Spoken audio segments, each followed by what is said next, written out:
बिस्मिल्लाहिर्रहमानिर्रहीम। अस्सलाम वालेकुम। आप देख रहे हैं शमाल एचडी न्यूज़ और मैं हूं ईशा रानी। फलस्तीनियों के साथ इज़हार यकजहती का एक हफ्ता मनाया जाएगा।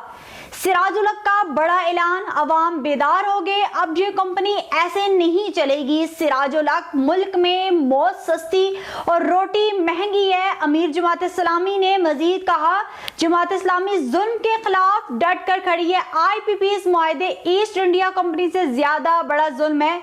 महंगाई के खिलाफ हम फैसला करेंगे कि धरना गवर्नर हाउस के बाहर होगा या अंदर। आपको एक बार फिर बताते चलें, फलस्तीनियों के साथ इज़हार यकजहती के लिए एक हफ्ता मनाया जाएगा। सिराजुल हक का बड़ा ऐलान, अवाम बेदार हो गए, अब ये कंपनी ऐसे नहीं चलेगी। सिराजुल हक, मुल्क में मौत सस्ती और रोटी महंगी है। अमीर जमात इस्लामी ने मजीद कहा, जमात इस्लामी जुल्म के खिलाफ डट कर खड़ी है।